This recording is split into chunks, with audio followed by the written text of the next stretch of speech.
Hello, hello, this is Mrdeathtanker, and we're here at Sacred Valley in the Jagdtiger.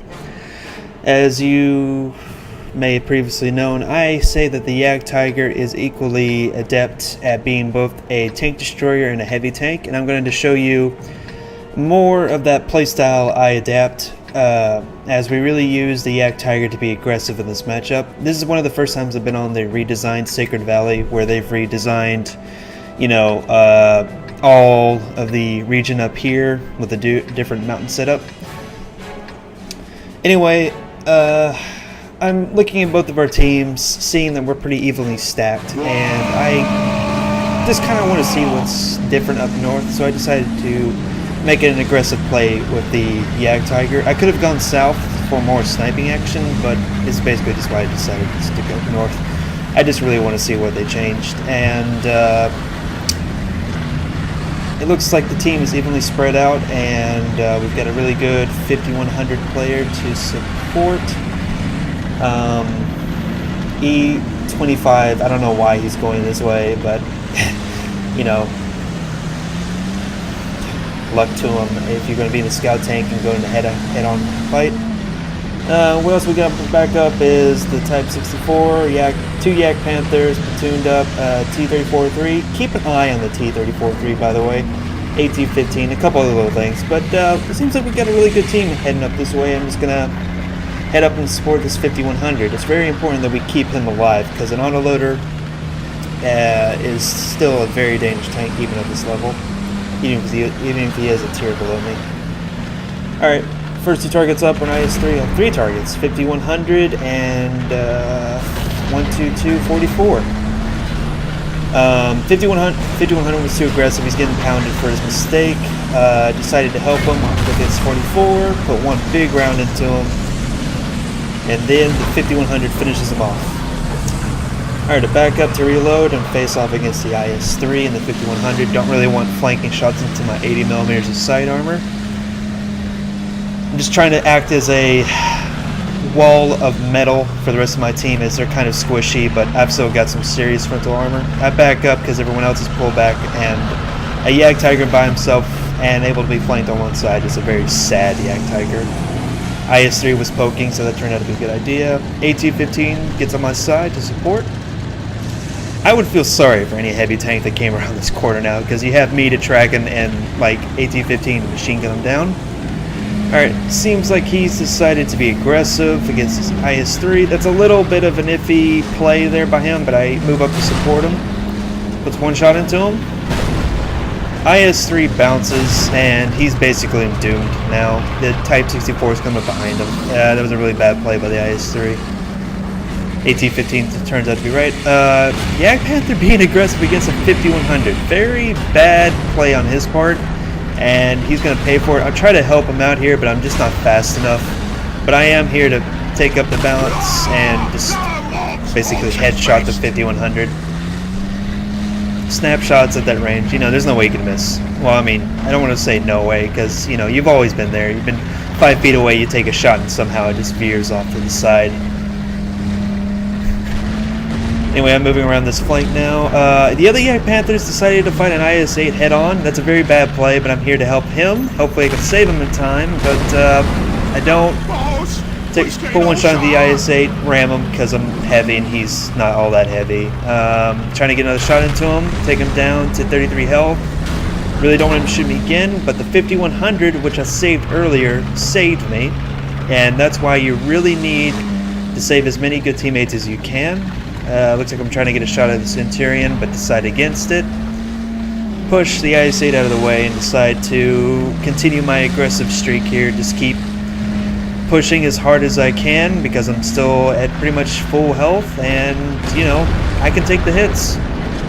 His frontal plate again. I mean, the lower bit right here is not so good, but this, 250mm. Good luck, sir. Good luck with getting through that.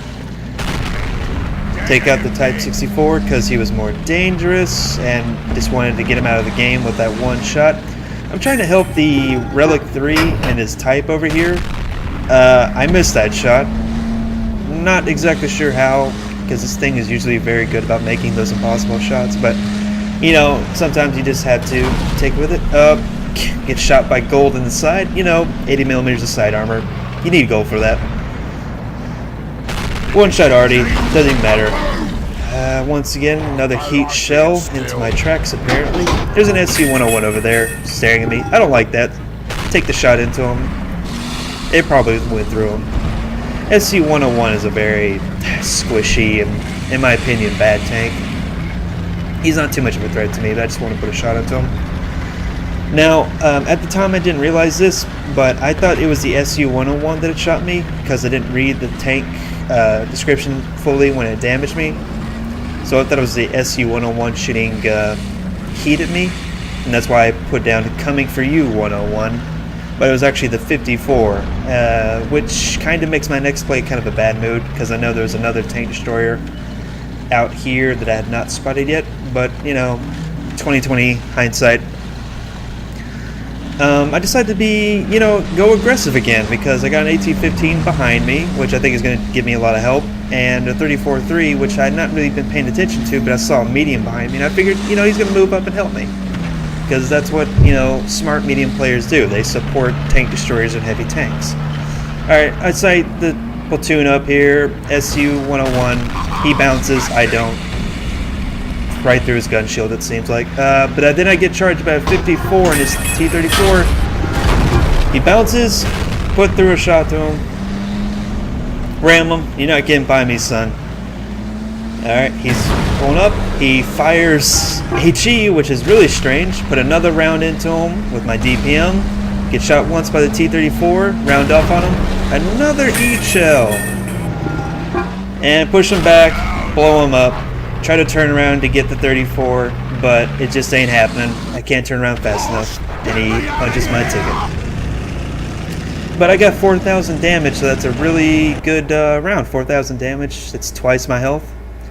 And it's right about this point that I switched to this 34-3, because I was wondering, after I died, why was he just out here by himself? Why wasn't he helping? And then I just decided move it, and then I check out his stats, and it's like, 2K battles, 36 win 8, 44% wins. It's obvious that he's very new to this game, and he bought a tier 8 premium tank, and it's just one of those occurrences where you have someone who has no idea what he's doing driving a tank he should never be in, and not really doing anything at all to help his teams. But even then, 36 win 8. It's almost like he's a bot, but even bots would be able to do better than that. And I'm just trying to get him to help the E75 here, help cinch this win. Because, I've done 4,000 damage. That's a lot of XP and credits that could go out the window if we lose this.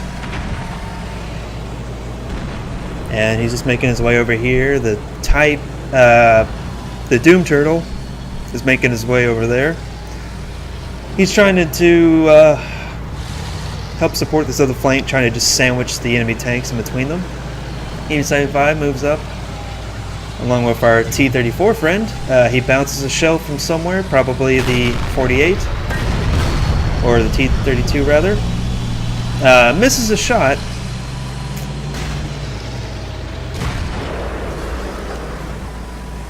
Can't believe he missed a shot from that range. E75 is tracked now. He's kind of caught in the crossfire. He's not going into cover. He's probably showing his lower plate, and yep, that is end his life. Alright, but the 34-3, full health, he should have this. All of these tanks are one-shots to him. He should have this no problem. But, you say that, but then you really think about just how bad someone could be. I mean, he shot that shell into the T-34's gun mantlet. The gun mantlet. You don't shoot that. I don't care what tank you're in, you don't shoot that. Once again, he shoots the 48 in the gun mantlet. A very bad idea considering the slope. Gets hit again by the 34. He's just being punished for not playing right. But the Doom Turtle has finally arrived, and he's wreaking vengeance on them. It's pretty much in the bag now. The Doom Turtle is almost at full health, and he's got so many shots left in him.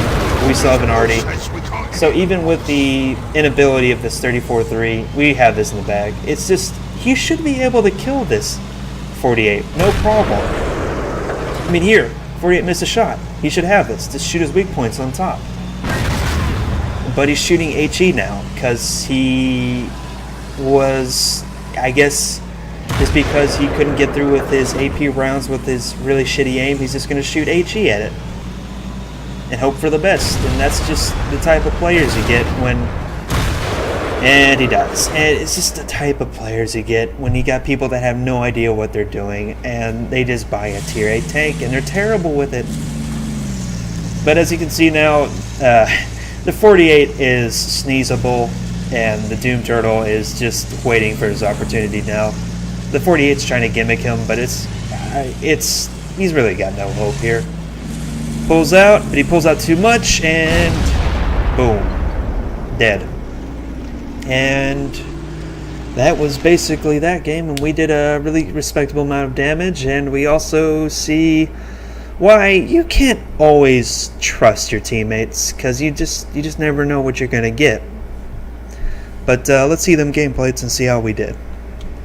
Here we can see the replay on World of Tanks. Replays how I did. First class mastery, yeah, not the best you can do, but it's a pretty good result, and high caliber, so that's a very nice thing to earn.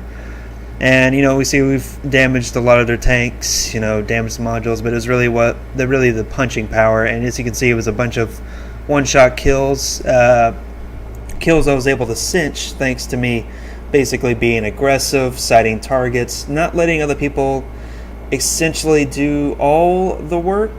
But, there was still a lot of spotting on their effect, and me just making sure my gun was in the right place all the time. And, still props to the Doom Turtle for winning that for us. But as you can see, yeah, I was really the damage dealer here. I mean, plenty of people broke 1,000 damage, but that's not really what you need to win a battle. And as you can see here, it was my basically grand total of damage that really helped our team dominate them, even though when a lot of our players basically dunked out. I mean, seriously, 2 players in the Jagdpanthers being aggressive against tier 8 tanks? What were they thinking? And of course, our T-34-3 friend, who did a grand total damage of 145. 145 in a tier 8 premium medium tank like that. And it's just... But we did a very good job. We didn't have to shoot any premium at all. You really don't need premium in this tank. If you need premium in this tank, it's honestly a situation you should probably not get yourself into. 12 shots fired, 11 hit, 11 penetrations. Easy. It was just easy stuff there. And we had blocked a lot of damage with our armor, even though that 154 was firing heat. How did he do, by the way? 54, he did, quite a bit of damage, but honestly, he didn't need to be firing heat. I don't understand why he was firing heat. But that's just how this game is. You get people that just fire nothing but heat for whatever reason, and expect the game to bow down to them for that reason. Anyway, that was this replay, guys. I hope I was able to show you how you can use the Jagdtiger to be aggressive. Anyway, I'll see you on the next one.